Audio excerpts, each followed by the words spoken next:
आदिवासियों और जनजातियों की नुमाइंदगी कर रहे थे छोटा नागपुर के मुंडा जनजाति के श्री जयपाल सिंह मुंडा। एक ईसाई मिशनरी परिवार की मदद से पढ़ने के लिए वो ऑक्सफोर्ड इंग्लैंड गए थे।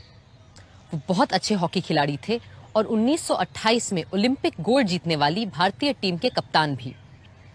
आदिवासियों के लिए आरक्षण के मुद्दे को उन्होंने सभा के सामने पूरे जोर से रखा।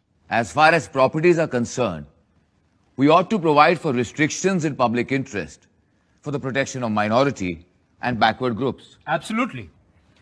And this is very important. Very, very important. You see, I being an Adivasi can vouch for the fact that this one thing either makes me, gives me a new life or finishes me off completely. We must make it definite that the lands of the Adivasis are protected. And I want it to be definitely, most certainly mentioned in the Constitution. Very well. In pursuance of what Sri Jayapal Singh has just said, we might add, after public interest, including the protection of minority groups and tribes. Why not? उस दिन एक हक तो हमने हर आदिवासी को दे ही दिया कि उनकी भूमि न कोई खरीद सकता है और न वो उसे किसी गैर आदिवासी को बेच सकते हैं। आज 6 दशकों बाद औरतें आरक्षण की मांग कर रही हैं, क्योंकि हमारे सदनों में महिला सांसदों की तादाद औरतों की आबादी के अनुपात में ना के बराबर है। आगे चलकर संविधान सभा में बात जब शस्त्र रखने के हक को लेकर हुई तो केवल सिखों को किरपान रखने का अधिकार मिला। फौरन दूसरे लोगों ने अपने अपने रिवाजों की दुहाई देते हुए शस्त्र रखने के हक को मूल अधिकारों के तौर पर मांगा।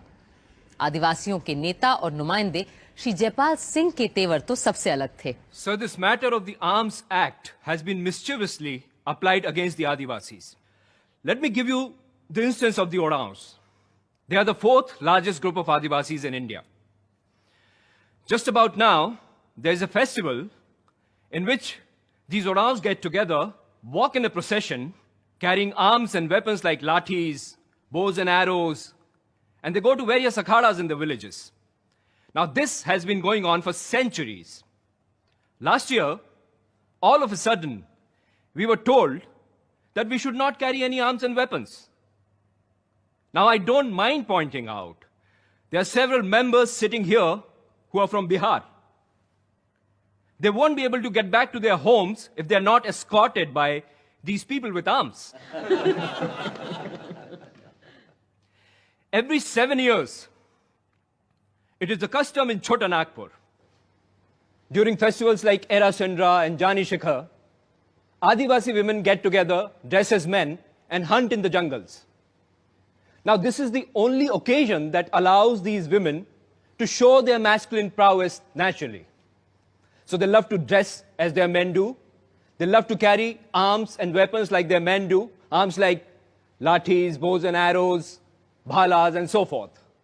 But according to this particular article in the Constitution, my fear is that upon seeing these women walking into the jungles with arms in their hands, the government might interpret that they were getting together for some kind of dangerous purpose. And I propose to accept his amendment. So the matter may be postponed until then. I submit that by the back door, there seems to be a collective attempt here to interfere with the religious rights of the most ancient people of this country, the Adivasis. I remember during our discussions in the advisory committee, Maulana Azad was pleased to put a direct question to me. And his question was, क्या ये मजहबी चीज है? Is this a religious matter? Now, sir, as far as the Adivasis are concerned, there's absolutely no religious ceremony, no religious festival that can be performed or celebrated without the use of rice beer. So pardon my saying so, but this amendment seems to be a vicious one. It seeks to interfere with my religious rights. So whether you put it in the Constitution or not, I am not prepared to give up my religious privileges. छोटे अल्पसंख्यक समुदायों की भाषाओं के अपने दावे थे, जैसे कि आदिवासियों की भाषाएं। Mr. President, So I feel that I would not be discharging my duties properly if I didn't plead to the House that in Schedule 7A, some of the Adivasi languages, which are spoken not just by a few, but literally by millions, should also be included. These languages are Mundari, Gondi, and Oraon. Sir, all I plead to this House is simply this, that the languages spoken by the most ancient people living in this country should find a place of honor in the schedule.